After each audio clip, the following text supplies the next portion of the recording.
Hey everybody, I'm going to give you the 3 tips you need to know in order to get started getting paid for public speaking.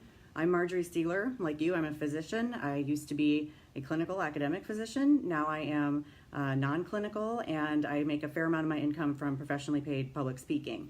So I've been seeing a lot of things come up in this group. Obviously, that's what this group is for, right? People who are looking for opportunities outside of clinical medicine.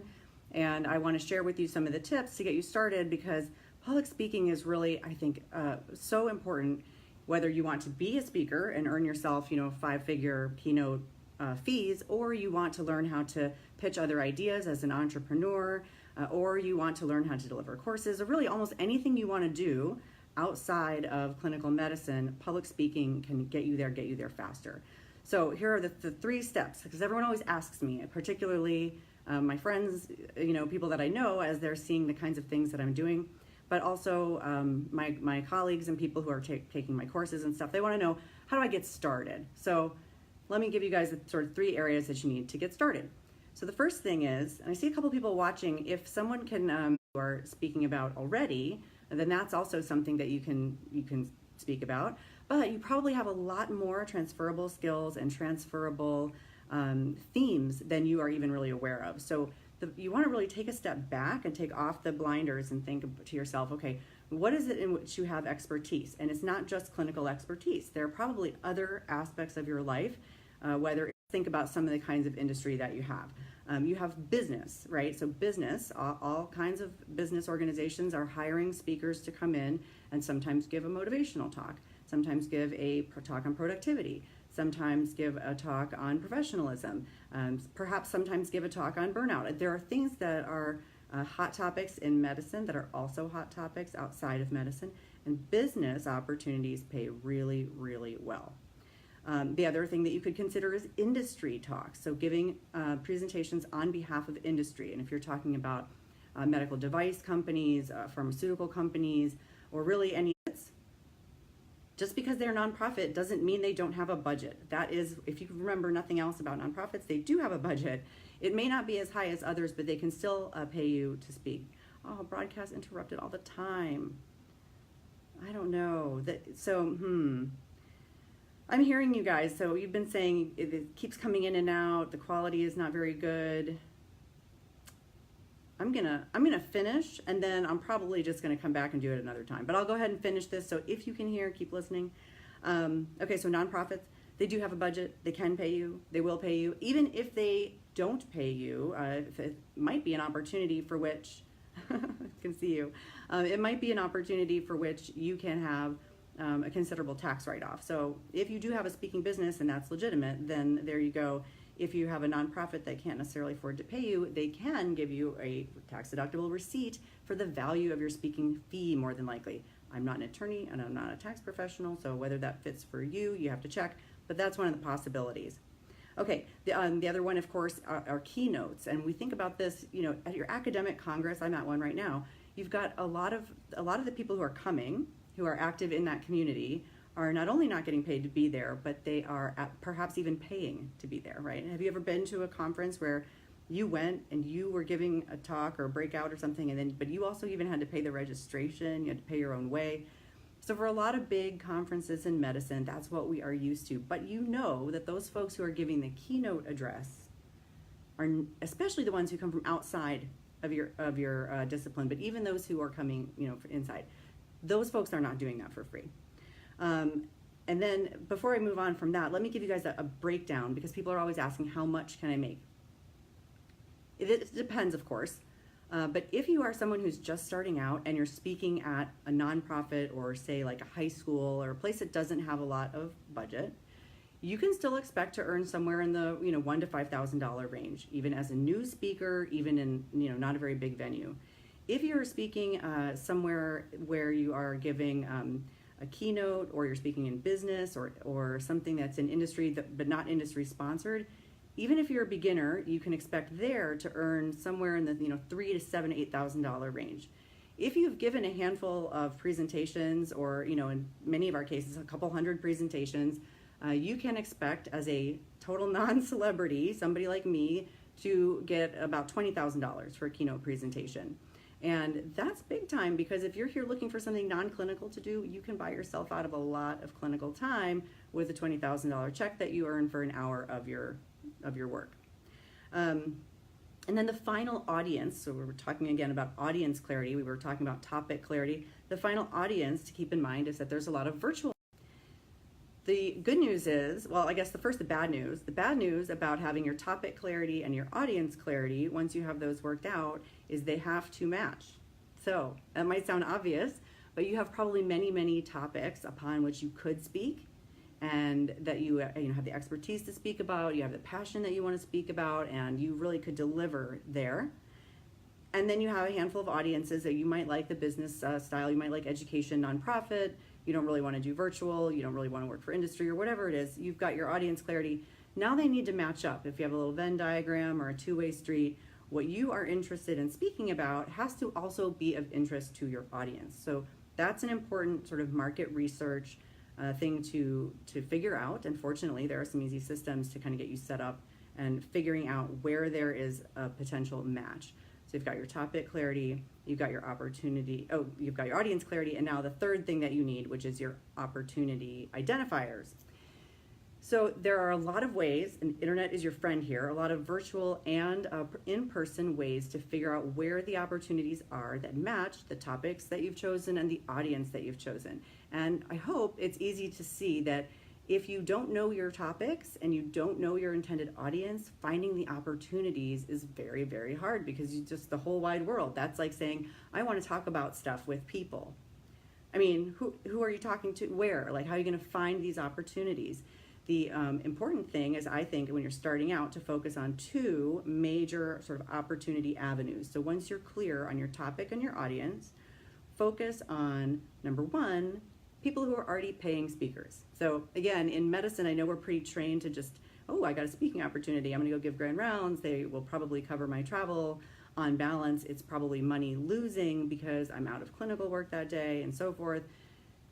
Forget all of that. Go and focus on the audience and the topic, and focus on the event planners who are already hiring, right?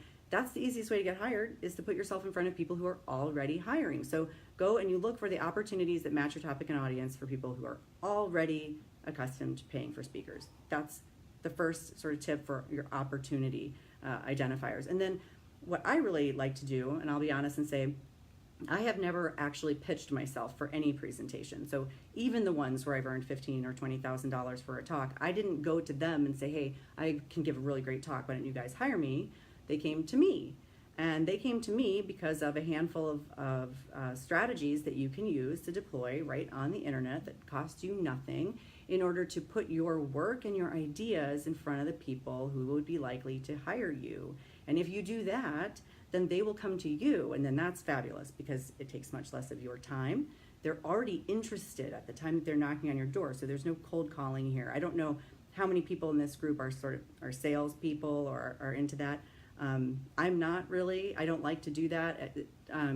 There are definitely ways, there are good formulas that make it very easy to reach out to the event planners and to pitch your opportunities. But I think it's even better if you can just find ways to be noticed by them and have them be aware of your work, and have it packaged up in a way that their light bulb goes off and they say, you know what, this person is, I can already see them, I already feel like I know them because I'm kind of getting to know them online. They're showing me something that is of interest that I believe would be appealing, and I've kind of seen them in action, so I'm not as worried about whether or not they can deliver and give a good talk. So getting yourself in front of people who, number one, already pay speakers, and number two, will be coming to you, sort of setting yourself up to be an opportunity magnet instead of having to pitch yourself. So those are sort of the three things. I mean, if you're sitting there today saying, yeah, I'd love to add this to what I'm doing, I'd love to get started in speaking, but I don't know how. Sit down with a notebook or something, and or Google, and some brainstorming, and really begin to get clarity on those top three questions. Number one, what are your topics? Again, thinking outside the box. I'm just summarizing here, but your topics are more than what you think they are, and the topics that are going to appeal to people outside of your area of your specialty, your current area of expertise, they're going to be interested probably in some different topics. So you want to think broadly about that. What do you feel passionately about? What do you know about? What could you give a good talk about? What are the messages that you want to get out there that you think are worth spreading? What are the problems that need to be solved in the world? And then audience clarity. And by that, I don't mean exactly who, but sort of these broader things. So, do you want to give a TED Talk? Because that's an awesome opportunity. Also, they are not going to pay you to do that, but it's an amazing opportunity. It may give you really great exposure, may allow you to do something else that might be profitable later. You want to give a talk at Harvard's graduation, I don't know if they're going to pay you to do that. That's not a kind of talk I've ever done. Some of the things, are prestigious. They're stepping stones and bridges to other things. Some opportunities are in completely obscure, tiny little places, a lot of times tiny healthcare systems, and they have big checkbooks. Surprising, but it's also not going to get you very far on your CV or your resume. So it's, who is the audience that you want to talk to? What kind of audience do you want? And do you want prestige out of the opportunity? Do you want an opportunity to sell? That's another thing I'm just going to throw that out there here. It's a totally different topic, but do you want to have an opportunity where you could sell something, where it linked to your presentation as a book signing or selling of some other kind of stuff that you have? Or, do you want just a straight up paycheck? And if you want just that paycheck, does it need to be for something for which you're an expert, or are you willing to essentially be a spokesperson? Because there's a lot of industry opportunity there as well. So topic clarity, audience clarity, and then opportunity finders, making sure that you, number one, start with the people who are already paying for speakers, and number two, making sure that you're putting yourself out there in a way that they will come to you as an opportunity magnet, so you don't have to go pitching and chasing anybody down.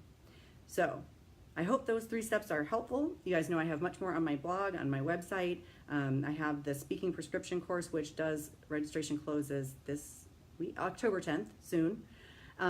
If you're interested and you're serious about really adding a revenue stream around speaking in any of the ways that we just described, I'd be happy to try to help you. I have about several videos on my Facebook. Of course, that's all free. One of them is 75 minutes long, 75 minutes about public speaking. Lots of stuff, again, on the blog. So if you're interested, I've got a lot of stuff for you that is free on my blog and on my Facebook page to help you to sort of pivot and transition or incorporate what you're already probably really good at, public speaking, into a profitable revenue stream for yourself as you're seeking to branch out into non-clinical careers. Oh, and P.S. before I stop that, if you want to get hired in the traditional sense with a business type of opportunity, you want to get out of medicine, you want to go work for a company, using your MD degree but doing company work, business revolves around speaking. You must be able to speak. You may not be giving a presentation on the stage, but you've got to be able to give a great presentation to executives. You got to communicate well in the boardroom. You've got to be able to articulate well when you get called on at a meeting. So there are other ways in which, a little more indirect, that you can get paid by using these skills in just sort of the traditional employment sense in business. So I know everyone's working hard to try to find a career that they love that's aligned with what they want to do, and a lot of people on this group, it's not clinical medicine. Speaking opens the doors wide open. So I really encourage you to check it out. If it doesn't terrify you, you're in the minority, and you'll probably be really good at it and probably be quite successful. So happy weekend, everybody. It's been great to talk to you. Thank you for the folks who are telling me when the audio and video is cutting out, because again, I'm at a hotel. This is not my house. And Wi-Fi here is what it is. But anyway, thanks again, and shoot me some questions if you have any. If anything comes up, I'm happy to answer. Talk to you soon. Bye.